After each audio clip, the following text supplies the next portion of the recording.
Hola, para empezar, un fuerte abrazo reiterado a la familia de Adela Molina Martínez, la familia Martínez, la familia Molina, la familia Abreu, la familia Ayuso, en fin, todos los miembros de la familia de Adela y en manera particular a nuestros queridos Yolanda y Héctor, Jenny, René.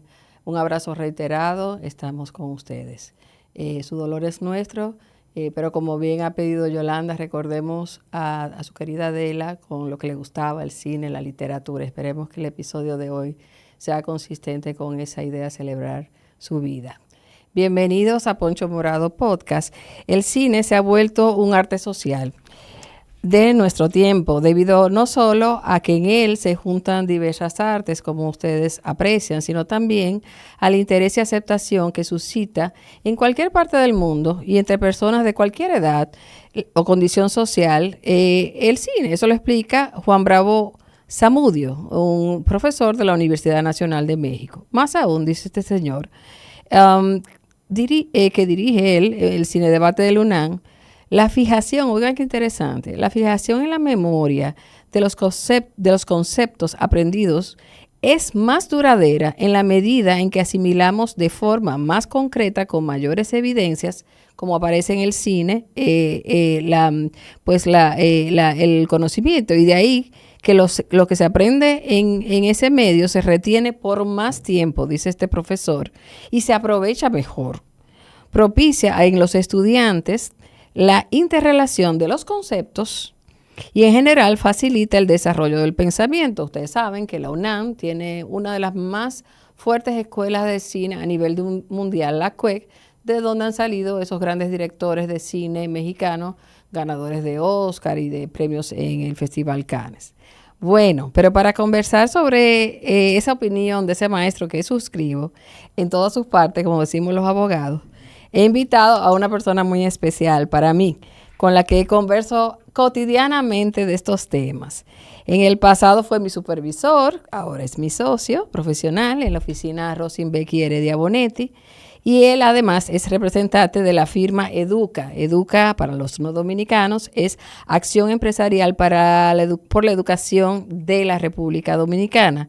Pero más que eso, George es mi mentor de carrera y un fabuloso contertulio de temas legales y culturales. Sobre todo sabrosea mucho los últimos. Bienvenido al Poncho Morado Podcast, George Antoni Recio. Muchas gracias por la invitación. Como te comentaba, es primera vez que estoy en este mundo de los podcasts, así que... Pero no la última. Gracias, con particular deleite, pero sobre todo antes de que cualquier cosa quería adherirme a las condolencias que expresaste por lo de la hija de la colega Yolanda Martínez. Amén. Muy sentido, que Dios la tenga en gracia. Amén, así sea. Bueno, yo le decía a Julio, mi sobrino, que hoy produce de aquí de G-Piano, y que nos sirve un cafecito de lo más bueno, que George conoció muy bien a su abuelo Guaroa. ¿Por qué? Porque nosotros tenemos otro vínculo más añejo que el derecho y el desarrollo profesional, y es que ambos crecimos en salas de cine. Yo quiero que George, porque George lo cuenta con más gracia que yo, lo explique un poquito. No, definitivamente lo que dijiste también en la introducción de todo lo que promueve el cine, nunca había oído una explicación tan científica de las ventajas del cine, pero ese fue mi mundo y como lo fue el tuyo de mi niñez, porque nosotros en la familia estábamos en el negocio del cine. De parte de mi madre, fomentado por mi abuelo Miguel Ángel Recio, teníamos el circuito Rialto, que operaba varios cines aquí en la capital, el Rialto, el Santomé y el Max. Así que yo verdaderamente me crié en salas de cine, consumiendo cine, como no tenía que pagar, me tiraba todas las películas y de esa época gloriosa del cine aquí en Santo Domingo. Sí, cuando después cambió, porque ese era el cine intramuros, cuando todo se operaba dentro del casco colonial, el cine nuestro, el Rialto, que era el principal, estaba en la calle Duarte, casi esquina con el Conde. El Santomé estaba en la calle El Conde y el Cine Max en la avenida Duarte, que era ya de segunda, pero los de estreno eran el Rialto. Y el mundo del cine en Santo Domingo en esa época era eso, y era el circuito Apolo, que tenía el Olimpia en la Palo Hincado, el cine Leonor en la Arzobispo Noel, y eso era el cine durante muchos años hasta que tu padre, don Guaroa Novoa, con lo que fue la apertura del cine triple, revolucionó completamente eso y rompió ese esquema con lo que eran las tandas continuas. La famosa empresa Wodmetco. Estamos hablando de un tiempo muy lindo del cine en República Dominicana, que coincidió con una época también de cambio en el cine de grandes estudios, que coincidió con la época de los cines intramuros. Para los no dominicanos que escuchan esto, intramuros es la parte de la ciudad de Santo Domingo que queda en la zona colonial. Los muros son los muros coloniales de Santo Domingo. Entonces la ciudad era más pequeña, como hablamos en el episodio de los años 60 y se explicó aquí. Y cuando ya llegamos a los años 70, que la ciudad va creciendo, esta empresa que se llama Wodmetco, había ahí inversión de la familia Wilson, una familia judía, inversión de una familia dominicana, familia Gómez, por eso en dominicana era con G de gato, Wodmetco. Pues invitan a mi papá a formar parte del equipo administrativo que creó las salas con el criterio ya moderno de los años 70, en esa época, una revolución triple, un cine, me acuerdo que los críticos de cine decían, un cine frente al malecón, pero ahí van a ir los pecados, que van a ir, no se creía en eso, cuando en realidad fueron unas salas de un cine muy emblemático, porque fue la época de los años 70, del Padrino, de un Contacto en Francia, en fin, una cantidad de películas que se convirtieron en el gran cine de autor hasta los años 80 y un poquito los 90, y ya el resto yo creo que la mayoría puede recordar, pero fue un momento de mucho crecimiento y de mucha atracción de juventud a las salas de cine, y por eso el tema que nos ocupa, el tema de hoy es cine, pensamiento crítico y educación dominicana, 3 temas de alto interés para George, es el tema que vamos a desarrollar hoy. De la época de los cines intramuros, George, ¿qué era para ti lo más ¿qué es lo que más recuerda, en tu caso ya un niño, jovencito, de esos cines, esas salas, de que algunas eran de 3 pisos, como el Rialto? Solamente, el Rialto era el único cine de 3 pisos que había aquí.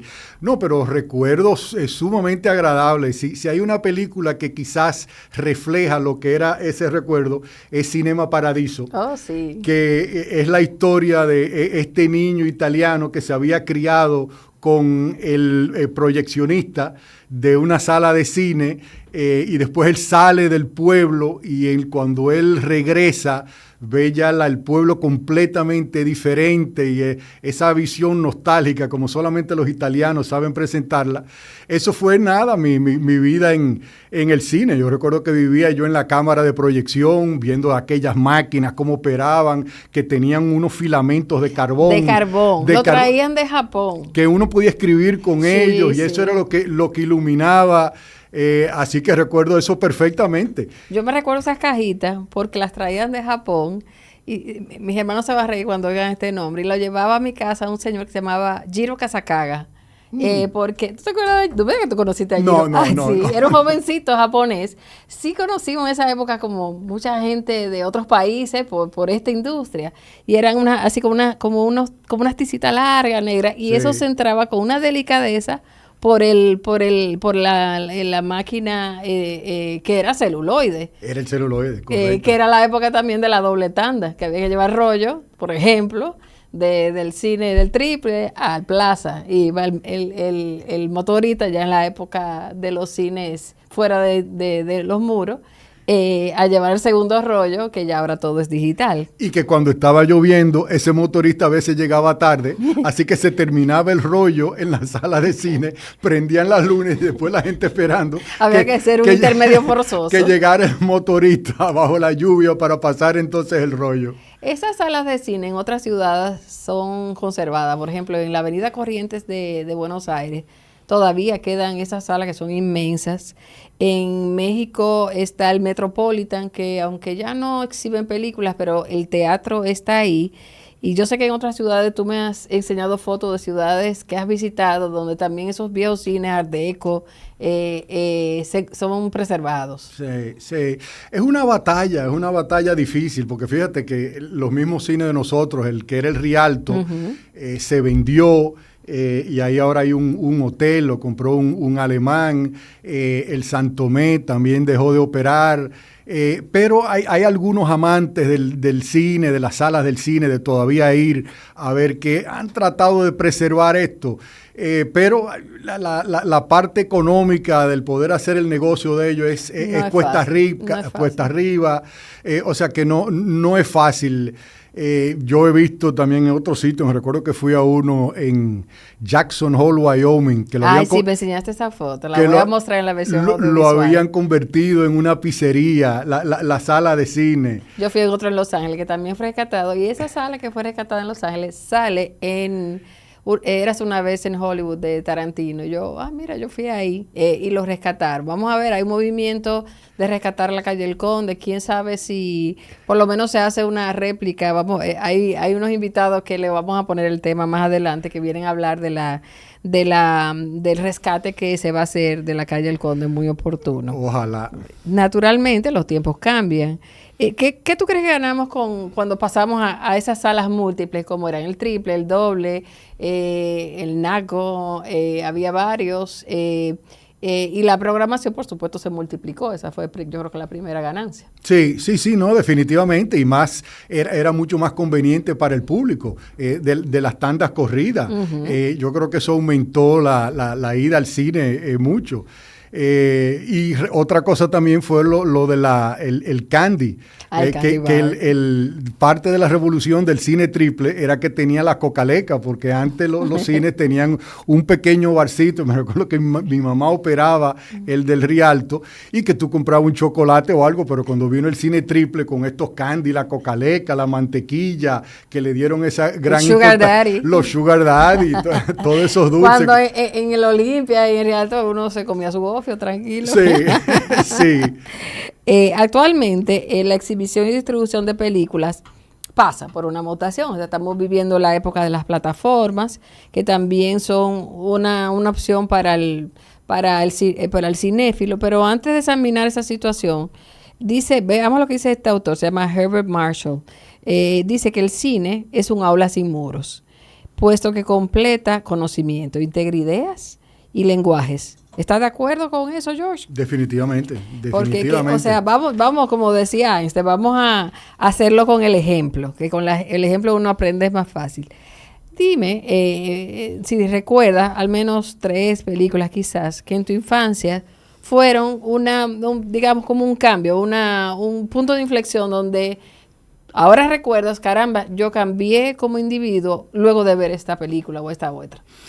Yo creo que la que yo diría principal fue de Stanley Kubrick, 2001, Odisea del Espacio, en el año 1969. Eso fue mi primer viaje a los Estados Unidos. Yo tenía 10 años. Papá me llevó, porque papá era un gran cinéfilo, o sea, lo heredaba yo de ambas partes. Y fui a ver esa película, o sea, tal obra maestra que yo puedo decir que a los 10 años me dejó loco. O sea, el yo no entender la película, el final, el preguntarle a papá, y después entonces todo el resto de lo que ha sido de Stanley Kubrick, verdaderamente un maestro. O sea, que esa me impactó. Otra, no diría una película en específico, pero un género que en lo particular también fueron las películas de Drácula de Christopher Lee, que las daban en el Santomé. Y muchas veces yo iba a pie desde mi casa, que estaba en la calle Lea de Castro, hacia el Santomé a ver eso. Y me daba un miedo atroz, y yo entonces caminando solo de noche, cruzando el Parque Independencia, el viejo Parque Independencia que tenía la glorieta. O sea, era disfrutar ese miedo de infancia de Christopher Lee. Y esos son de los cambios que uno ya ve, que ahora los vampiros son jóvenes, tienen traumas existenciales de adolescente, algunos brillan y ya fulano se le presenta la cruz porque eso crea división. O sea, que las cosas que yo añoro, ¿y dónde está este Christopher Lee con conde, con vestido con frac? Sí. O sea, esa visión tradicional. O sea, yo me las tiraba todas las que de Christopher Lee, de Drácula, que él hizo toda una serie, disfrutándola enormemente. El género de películas de guerra también, El puente sobre el río Kwai, sí. Que el chiste de la época era que en Santiago lo llamaban David, el puente sobre Kwai Río. Kwai Río es ese. Esa buena. Muchas películas, entonces ya Fellini, de las más viejas, La Dolce Vita, así que muchas películas de gran impacto, porque como te decía, yo creo que yo las veía todas. O sea, sí. Yo no cinéfilo como de gran crítico para nada, pero de consumidor omnívoro de películas, lo fui entonces y hoy en día. Hoy en día lo que lamento es que ya no voy a la sala del cine lo suficiente. Ese era un acto de comunidad que se hacía primero en la infancia con la familia, pero después en la juventud con los amigos del colegio, y uno iba a pie. Sí. Esa era otra. Hoy estábamos hablando al venir aquí, George y yo, sobre la teleserie. Yo le estaba recomendando Vivir 100 años. Y una de las cosas que luego hablaremos de ese tema otro día, que destacan en esa teleserie, de que las personas llegan a avanzada edad, entre otras cosas, en ciertos lugares porque caminan. Pues caminábamos al cine, sí. Y del cine uno se iba a comer la pizza. Primero era una época del malecón, sí. ¿Tú te acuerdas? Perfectamente. De ver películas en el Triplaza, irse hasta el Vesubio Grande. Luego eso pasó a Naco, de ir al Plaza a ver, qué sé yo, Aeropuerto 77, Jaws, y entonces bajar a las pizzerías, un 2-3 pizza colado, el Vesubito, hubo varias, el Avestruz. Era una actividad colectiva, que eso se pierde con el cine de plataforma, porque cada quien está en su casa, y ahora se está tratando de rescatar el regreso al cine. Por cierto, en esta semana el Festival de Cine de Fine Arts, aprovechen, cine dominicano, varios largometrajes de estreno, otros de estreno, y ahí está Carta Malva, el pequeño documental que hicimos en Poncho Morado, también estará en exhibición. O sea que es un buen motivo para regresar a la sala. Hay que ir poco a poco, perder el miedo que nos contrajo durante la pandemia. Y en la adolescencia, ¿alguna que tú recuerdes de manera particular? De esas que a veces, espectáculo público era muy estricto, doña Saida en su época, sí. Era ese de 12 años, este de 14, yo creo que ya nadie, si existe nadie lo lleva, esta lo puede ver 16, yo a veces quería ver una 16, pero no, todavía tenía 12, 14, pero déjeme ir con mi hermana.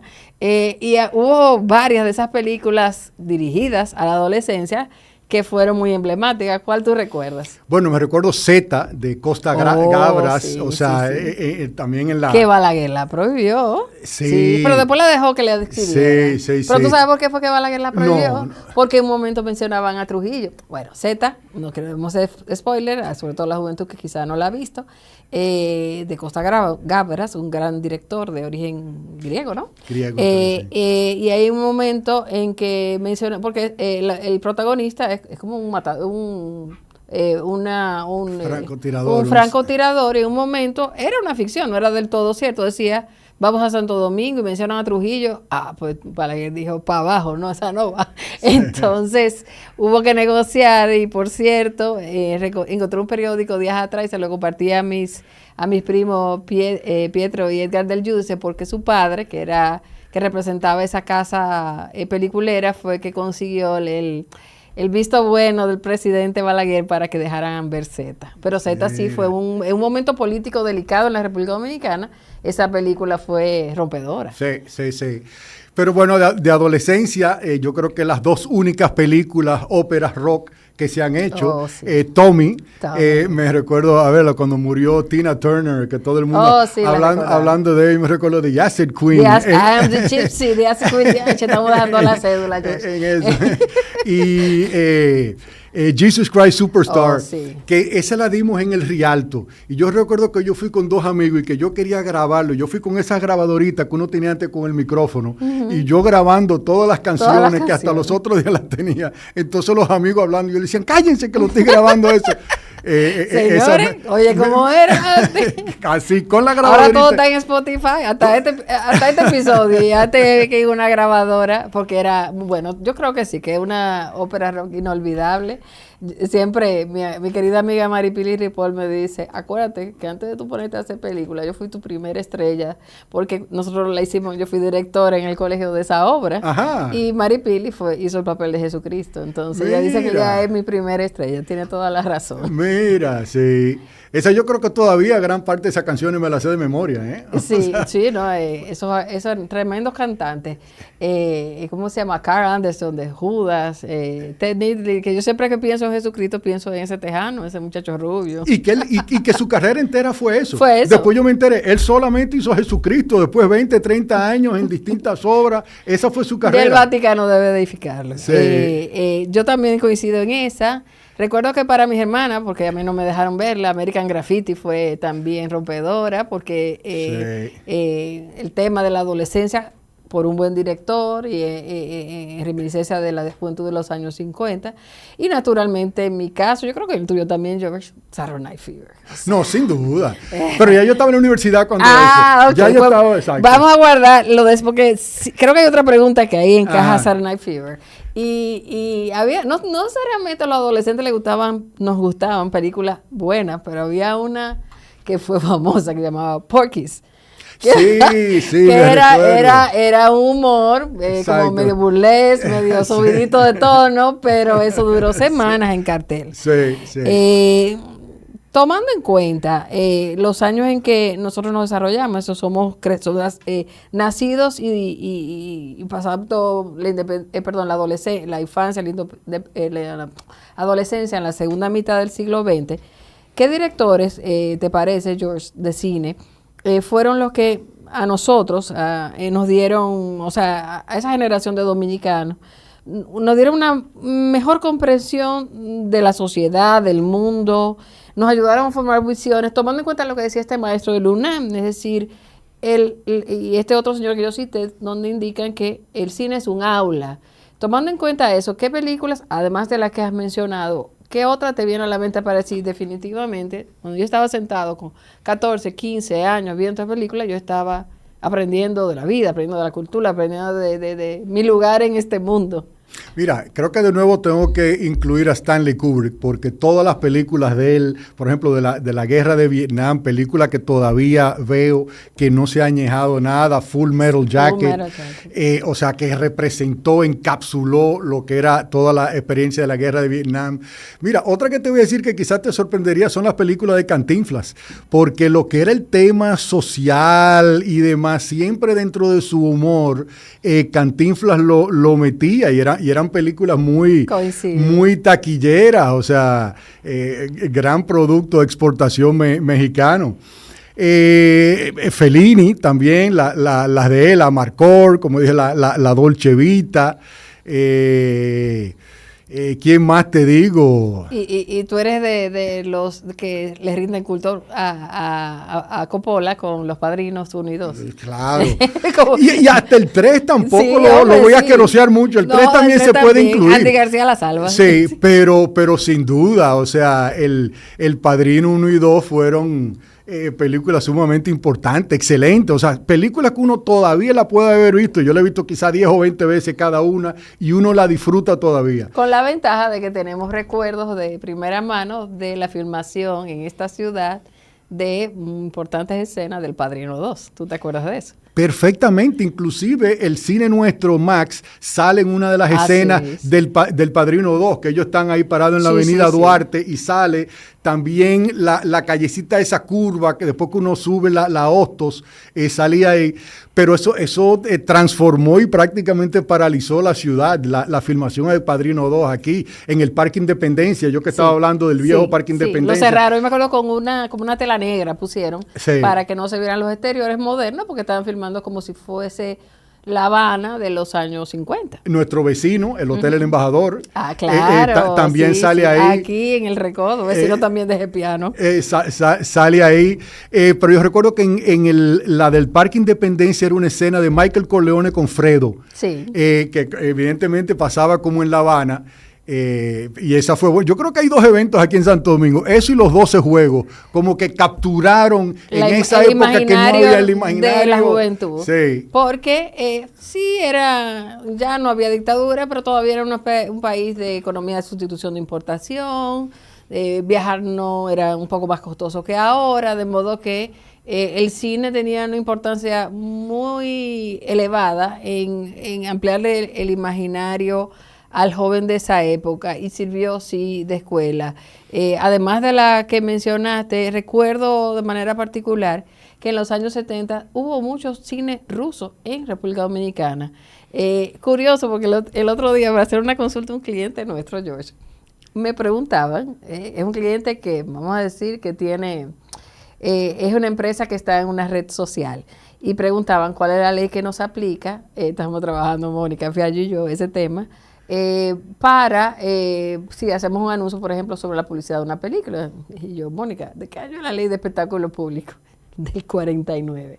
Señores, la ley de espectáculo público vigente en la República Dominicana, un artículo que dice de manera expresa que están prohibidas las películas comunistas o con comunistas. Y eso está vigente todavía. No me digas, cosas de petán, ya tú sabes. Entonces, me dio risa porque en realidad eso cayó en letra muerta sobre todo, yo creo que ya del fin de la dictadura, pero de manera particular porque si algo hay que decir es que en los años de Balaguer, que fueron bastantes, él nunca impidió, a pesar que hubo ese tema con Z, que viniera cine ruso. Venía cine ruso que lo exportaban, o sea, era el mismo Estado ruso que lo traía y llegó, me acuerdo de una que llegó a ganar el Oscar incluso con película extranjera, Moscú no cree en lágrimas, era una película bellísima, pero también venían documentales del ballet Bolshoi.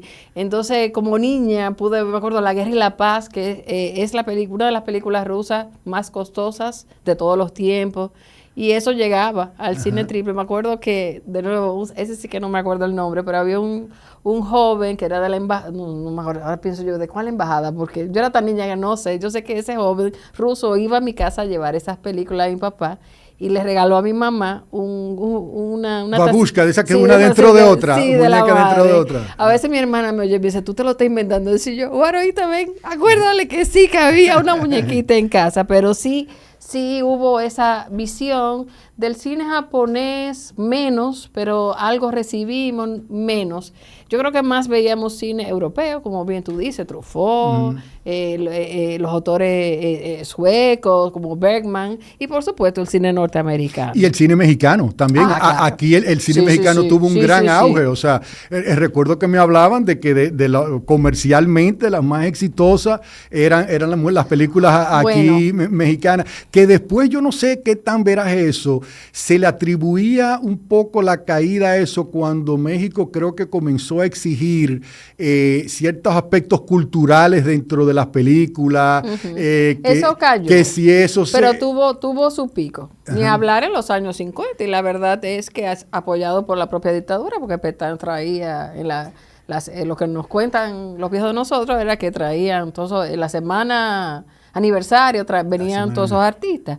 Pero todavía, en la época en que mi papá operaba cine, en esos años, se lo cuento siempre a los críticos jóvenes dominicanos, como mi querida amiga Diana Costa, crítica de cine, las películas más taquilleras hasta esa época que mi papá trabajó, años 80, fueron, oigan bien, Scarface y La Niña de la Mochila Azul. La Niña de la Mochila La Azul. Niña de la Mochila Azul fue un escándalo a nivel de Titanic en su época. Pero nosotros en el Max la pusimos y creo que duró 6 meses. De la Mochila Azul. Recuerdo todavía la cancioncita. Eso fue una película de culto en República Dominicana. Y yo creo que si la reponen, vuelve a tener el éxito porque va mucho al sentimiento de la gente de pueblo, la gente sencilla, la música. Ya Pedrito Fernández debe tener abuelo, pero ese niño, porque lo trajeron a República Dominicana, fue todo un hito, un éxito de taquilla. Y Scarface, que curiosamente, Scarface fue estrenada para la época de la poblada que le hicieron a Salvador Rey Blanco. Eso fue el 84. ¿No? Ese año 84. Y eso creó, o sea, llega esa película tan violenta, pero además una película muy emblemática, porque es de las películas que todos no sabemos, aunque sea una línea. Sí. Y ese personaje caló, y por los cines de barrio hizo un dineral porque no podía salir de la cartelera. Y Michelle Pfeiffer en su peak. Sí. O sea, Michelle Pfeiffer, bella, preciosa, espectacular. Ay, sí, y muy buena actriz. Sí. Me voy a meter un chin en lo hondo. ¿Alguna película que tú consideres disruptiva? Es decir, de esos años, ¿no? Y por qué no de ahora, pero de la época de nuestras primeras juventudes. ¿Alguna que tú crees que sugirió a la juventud dominicana, que era más bien una cultura un poco tradicional, yo diría que hasta finales de los 90, una película que tú puedes decir, bueno, sí, aquí hubo un cambio cultural? Te voy a decir la que yo creo, ya la mencioné, Saturday Night Fever. Sí. ¿Por qué? Porque aquí la gente empezó a vestirse y a peinarse diferente de que esa película estrenaron. Yo tenía 12, 13 años, estaba estudiando inglés en el Dominico Americano, y mi amiga Nancy Guerrero y yo nos sentábamos todos los lunes, vamos a ver cuál de los muchachos venía peinado como yo Travolta, y yo, fulanito, perencejito, ya se cambiaron el peinado, la ropa, o sea, hubo una cosa así espontánea, y eso no lo dirige nadie, como hablábamos en el episodio de los Beatles, que hay cambios que se dan y los padres simplemente dicen, ¿por qué está pasando aquí? Y esa película yo creo que fue una de ellas, una de que produjo un cambio cultural, y ni hablar en la opción musical, o sea, las emisoras FM, que era de música clásica hasta ese momento, de repente se llenó de música disco. Sin duda. Porque de la generación de los años 60, más bien consciente, políticamente activista, cómo se revolucionó, ya en los años 70 y quizá el mismo movimiento disco era ya más bien de diversión. Sí. No me hables tanto de conciencia y de algo de diversión. Y aquí fue una irrupción súbita de lo que fue toda la cultura del disco aquí, las primeras discotecas, y esa película con John Travolta encapsuló ese movimiento enormemente. Exactamente eso que explica George, y que yo invité aquí, George, a Aurora Arias, es una autora dominicana fabulosa, y es una escritora que, como le dice el crítico Marcos Blonda, ella es la autora de Los Kilómetros. ¿Por qué le dice Marcos ella así? Porque ella habla de personajes que no están, como quizá otra generación, involucrado en la revolución o los movimientos de izquierda, que en realidad aquí hubo mucha juventud que militó en los primeros años 70 en la izquierda, y era aquí, pasó en toda Latinoamérica, pasó en el mundo entero. Pero ya esta otra época que coincide, ¿no?, con la llegada de esa película, que como comenta George y como esta autora escribe en sus cuentos, esa juventud no estaba en militar en nada, en vamos a bailar y vamos a estar contentos, y ya hay una transformación. Y yo creo que si hay una película hay que decir, sí, esa fue la que representa esa época, sin duda fue Saturday Night Fever. No solamente en República Dominicana, yo diría que fuera de aquí, en otros países también hubo mucho culto, en Brasil, en México, a lo que quería decir, que por cierto es muy buena película y es muy buena actuación de Travolta. En los años dorados del cine de autor, o sea, esta época de los 70, que en mi opinión, ¿verdad?, empezó un poquito antes, digo, no la opinión mía, es así, en los 60 primero, y llegó un esplendor en Hollywood, particularmente en los 70, pero en los 80 también se expandió. Y ya en los 80 empezamos a ver cine más internacional, o por lo menos cine que, aunque fuese de autores como Milos Forman o como Bertolucci, abordaban temas distintos. Entonces teníamos, por ejemplo, un Amadeus que hablaba de Mozart, y de repente la juventud estaba interesada en un músico clásico, o El Último Emperador, que es la historia del último emperador chino, pero Puyi se llamaba. Puyi, ahí sí, Puyi. Entonces, de eso de los 80, ¿qué tú rescatas de esa ampliación de la oferta cinematográfica que fuimos recibiendo ya en esa etapa. Bueno, mencionaste dos películas verdaderamente transformadoras. Amadeus, que ganó el Oscar. Sí.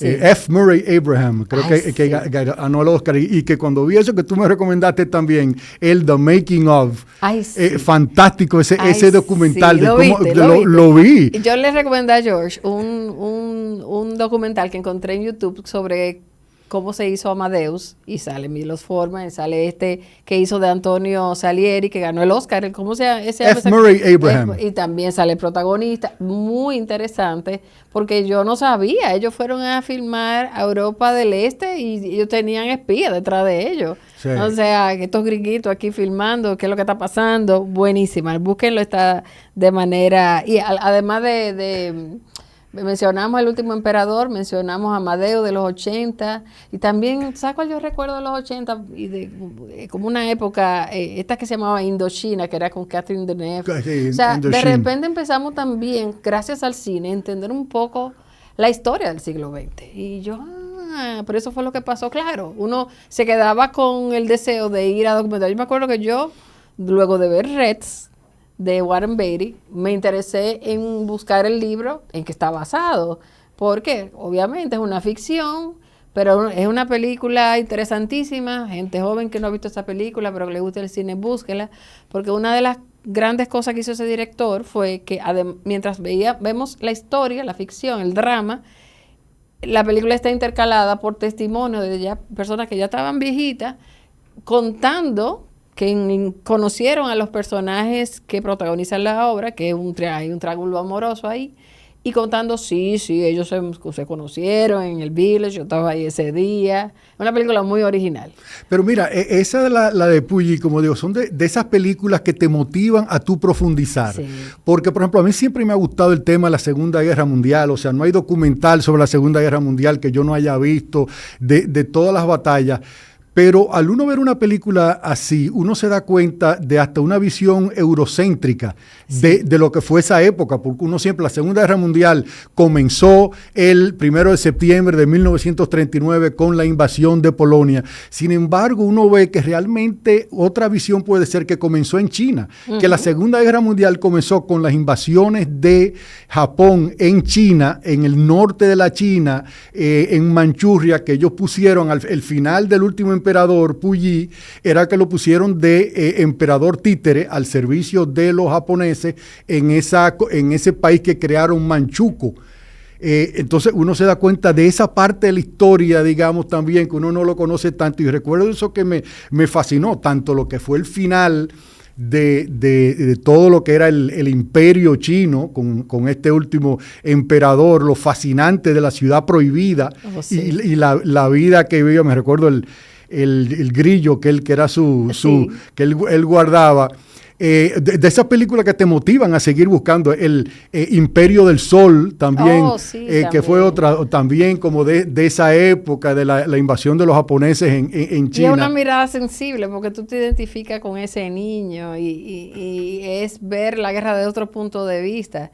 Déjeme decirle que este señor que está aquí sentado tiene un conocimiento de historia mundial. El otro día veníamos con una compañera de trabajo, nuestra querida Angelina Angelov, que es de nacionalidad serbia. Y yo me quedé con la boca abierta oyendo. Obviamente Angelina sabe mucho de los Balcanes, porque ella nació allá. Pero cuando yo lo oí hablando, yo ya que ahora tú aprendes de estos temas y un conocimiento sobre la situación política y cultural. Eso es un tema para venir con Angelina. Todo comienza en los Balcanes. Los problemas de Europa en gran medida comienzan. La Primera Guerra Mundial, que se dicen que es la misma, comenzó realmente en los Balcanes. Pero una observación que tú me hiciste ese día, que a los Balcanes, en tu opinión, han sido un muro de contención para que los turcos en algún momento de la historia, momento, por ejemplo, cuando hubo conflicto entre Grecia y Turquía, pero de ahí no pasaba. Sí, era que el crecimiento del mundo islámico, exacto, el mundo islámico y de Turquía que quería subir lo que estaban en esa línea defendiendo la cristiandad, eran esos. Y hasta hablando ahorita de Drácula, Vlad Tepes, el empalador de los gobernantes más crueles de la historia, sin embargo, en cierta medida fue un defensor de la cristiandad, porque la invasión de Mehmet de Turquía se paró ahí, en Rumania, en Transilvania. Uno va hablando de tema y va citando grandes películas, y como el cine te da un imaginario a través de audiovisual, musical, buenísimo, porque, por supuesto, la literatura también provee eso, pero el cine tiene esa inmediatez, y como dice este profesor de Luna, la ventaja que tiene hoy día el cine sobre la literatura, a pesar de que la literatura está estudiándose, que está pasando por un buen momento, de que hay más personas leyendo, porque quizás hay más opciones de cómo leer, audible, en fin, online, pero el cine, o sea, de repente un tema de una cultura llega a otra y es aceptado. Y por eso vemos, por ejemplo, mucha gente enganchada ahora al cine coreano. Sí. Que es algo que de lo que en verdad conocemos poco en República Dominicana, y sin embargo tiene muchos fans el cine y las teleseries coreanas. ¿Estarías de acuerdo de que aún el cine en su dimensión estrictamente lúdica contiene elementos de educación informal? O sea, dicho de manera más llana, o sea, ir a ver a Misión Imposible, a Tom Cruise salvando al mundo por 10ª vez, también ese tiene algo de educativo. Claro, no vamos a decir que todo lo que hay en el cine es educativo y que todo es positivo, pero transmite, sobre todo a personas más jóvenes, algún nivel de conocimiento, aunque sea un tema lúdico. Claro, pero lo mismo Oppenheimer ahora. O sea, es quizás el mejor ejemplo de enseñar lo que fue precisamente esa decisión. Uno se tiene que meter en lo que fue la Segunda Guerra Mundial, el conflicto ético, moral que sentía el mismo Oppenheimer. O sea que sin duda que el cine es un gran vehículo, un gran medio de enseñanza en eso. Y por ejemplo, esta Top Gun, la última Top Gun, o sea, para alguien como yo, que no necesariamente le interesa el tema de bélico o el tema, o sea, hay quien siente fascinación por esto de estos aviones, sin embargo, a mí me dejó boquiabierto. O sea, primero la posibilidad de que filmaran algo tan bien, técnicamente tan correcto, pero además entender de qué son capaces esas aeronaves. O sea, para mí fue impresionante. Sí. Y son cosas que uno tiene que conocer, porque uno parte de la realidad de hoy. Yo sé que tú eres además un gran lector, ya lo avanzaba, y que comparte con tu familia, con tu pareja, con tus hijas, haces ese intercambio entre, no solamente o sea, de películas, sino que van juntas y comparten, pero también sobre la literatura. ¿Eres de los que considera que la literatura es un arte más completo que el cine, o es diferente? Yo sé que lees sobre muchos temas, y como tú, el ejemplo que tú venías, por ejemplo, de Oppenheimer, o sea, quizás no es propiamente una novela, es una biografía, y sin embargo es lo que va al cine, y va al cine exitosamente. O sea, ¿cuál es el criterio que tú tienes con estos temas? Mira, el cine es un arte indiscutiblemente, el llamado séptimo arte, así que creo que se complementa con todas las otras formas de expresión humana para llevarte lo que es una experiencia, un sentir, un aprendizaje, y tienen su lugar. Por ejemplo, con el ejemplo de Oppenheimer, yo te estuve comentando de que mi visión de la película sin duda fue afectada porque había visto el documental en Netflix antes de Oppenheimer. O sea que tú también comparas lo que es la representación de los actores y demás de este conflicto moral con un poco lo que era también la parte más histórica del documental. Así que sin duda es un complemento, y como tú dices, en la familia, mis dos hijas son grandes amantes del cine, y la pequeña Adriana de ir al cine cine, y yo se lo felicito. Ella estuvo viviendo un tiempo en Nueva York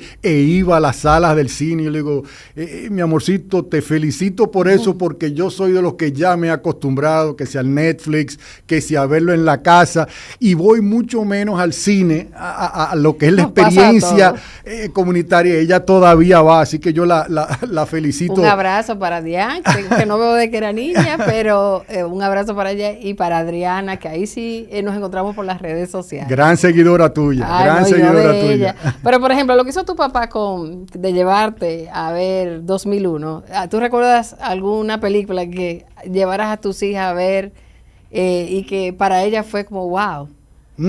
Déjame pensar, tendría que pensar un poco.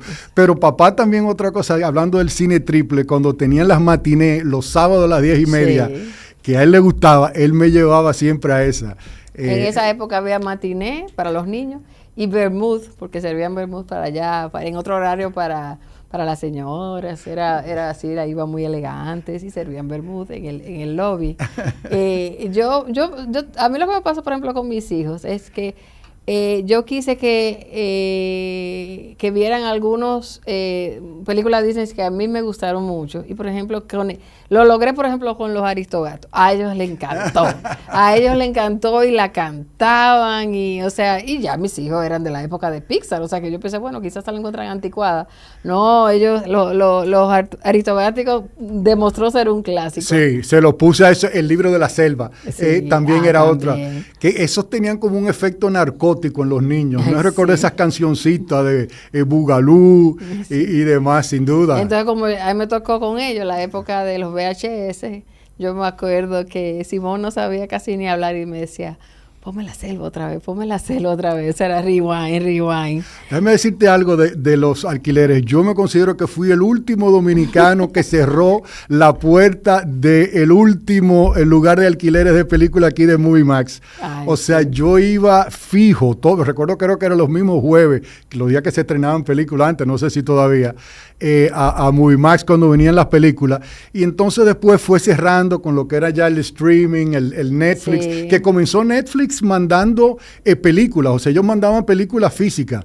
No sé si tú recuerdas, en Estados Unidos, Netflix nació de que en Estados Unidos en un sobre amarillo te mandaban por correo los DVD. Y Netflix cerró eso apenas la semana pasada y creo que tenían todavía 1 millón de suscriptores que recibían eso y después fue que ellos tuvieron la visión de cambiar llevarlo a la plataforma. Mira, no conocí esa historia.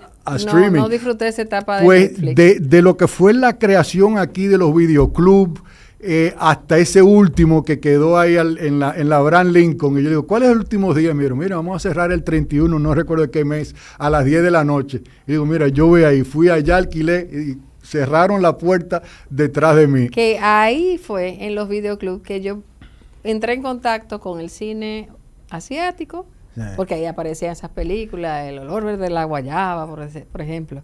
Y también mucho cine argentino que no necesariamente llegaba a la pantalla, lo descubrí en los clubes de video. Sí. Uno tenía acceso a otras películas que uno no veía en el cine. Y de Europa del Este, había muchas, eso sí lo disfrutamos como hasta los principios de los 2000. Hablemos de Educa. ¿Desde qué tiempo estás involucrado en Educa? Como 20 años. He estado en Educa, sí, estuve en el consejo muchos años, después estuve en la presidencia un periodo en parte ligándolo con lo que hablábamos del cine como educación, es mi entendimiento de que es la verdadera vía de transformación de las sociedades y en específico la dominicana es a través de la educación, es parte de ese convencimiento. Y me ha llamado la atención porque he hablado con algunos padres de cómo, hace poco lo hablé con nuestra querida Neris Baez, me dijo, mi hija más chiquita, en el colegio le enseñaban cómo, o no sé si era ya a nivel de college, cómo producir una película como una herramienta de comunicación de su grado académico, que no era cine. Es decir, que a los estudiantes ya le enseñan a usar estas herramientas para lo que sea que fuese su carrera. Es decir, que puede ser una persona que esté estudiando, pues, ¿qué le digo? Derecho o medicina, pero esas herramientas pueden ser útiles para hacer una presentación. Mira, vamos a hablar aquí de un problema, de una cardiopatía, y ya esos elementos están en los países desarrollados, se están integrando en la educación. O sea, no tanto el contenido de cómo llega y lo que llega, sino también de armar y comunicar. Y lo estamos viendo, yo estoy impresionada con lo que está haciendo la juventud dominicana, no solo a nivel de corto, sino también de largometraje.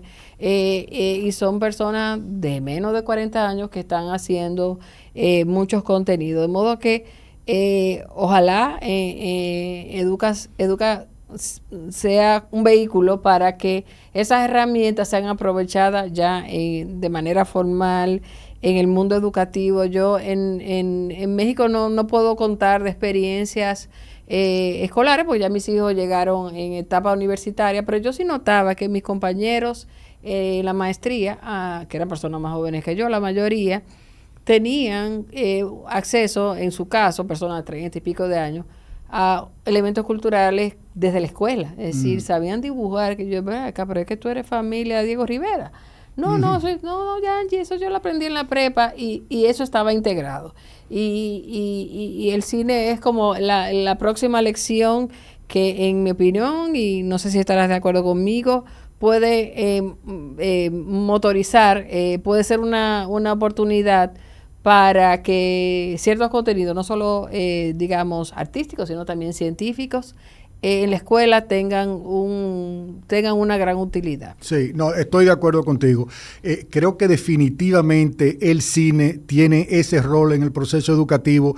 El único asterisco que le pondría a eso también es el tener cuidado con el exceso de tiempo de pantalla de los niños. Ah, muy bien, muy buena observación. Porque si lo que hemos visto, como tú enfatizaste al principio, de lo que es el cine como experiencia comunitaria, eso sin duda es parte del atractivo, el uno ir a una sala de cine con otras personas, y eso ha evolucionado a veces un poco hacia la burbuja, de que ya todo el mundo busca cuál es la vía que le gusta, cuál es el tipo de entretenimiento que le gusta, y crea cierto fraccionamiento.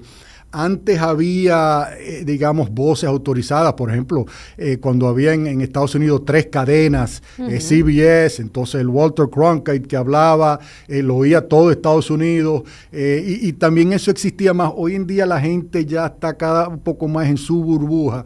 Así que hay un lugar al exceso de las pantallitas. Quizás si la pantalla grande solamente veo aspectos positivos y tiene ese lugar en la educación, también hay que tener cuidado con el exceso de tiempo en pantalla pequeña de los celulares. Buen momento para reiterar la recomendación e invitación que hizo José Rodríguez, director de la Cinemateca Dominicana, de que asistamos a la Cinemateca, que da cine de calidad y gratuito durante todos los fines de semana, una cartelera bellísima, pero además tiene una actividad lindísima que se llama Cinemateca sobre Ruedas, donde se van al interior del país en una pantalla como una escena de Cinema Paradiso. Ajá. Eso está haciendo José, un abrazo José, con la Cinemateca, de modo que sí hay un renacimiento, no solo en la ciudad de Santo Domingo, sino en el resto del país, de llevar estos contenidos. ¿Tú ves cine dominicano, George? Sí. Dime una ahí que te guste. Los Carpinteros. Sí. Los Carpinteros, de José María Cabral, hijo. Gran película. Tremendo. Y algo tan particular que no sabía que existía ese medio de comunicación. Él es hijo de un gran amigo mío de infancia, José María Cabral, padre. ¿Y colega? Padre. Pero es un joven muy talentoso, y esa película me gustó muchísimo. Nos sentimos muy orgullosos de lo que hace José María Cabral y de lo que hacen otros directores dominicanos. ¿Crees que el buen cine es útil para construir nuestra propia escala de valores personales y para enfrentar? Claro. Sí. Claro, claro. Aún como tú decías, en su aspecto puramente lúdico, uno necesita eso. O sea, sí, el transportarse hacia otra realidad, el totalmente. momentáneamente es como un momento de meditación donde ya tú estás concentrado. El problema que tenemos es la inmediatez que nos han creado estos aparaticos. Hay que tener un uso moderado. Moderado, ya uno busca esa dopamina de ese pequeño videíto de 30 segundos, de un minuto. Se ha cortado mucho el tiempo de atención, así que ahí es donde viene el cine. El uno perderse en una realidad durante 90 minutos es algo que tranquiliza y ayuda al cerebro. Estoy muy de acuerdo. Y celebro las películas de acción, los Marvel.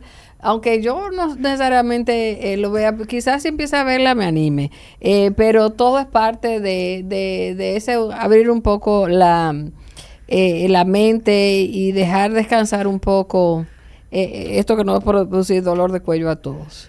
Bueno, ya hemos hablado de las plataformas y que tenemos que tener una conciencia sobre todo los que disfrutamos de esta etapa que en la juventud disfrutamos, personas como George y yo, de que no nos conviertan las plataformas en unos sedentarios, segregados, y que animemos a los más, acompañemos, porque la gente joven sí sigue yendo al cine, acompañemos y multipliquemos esa experiencia.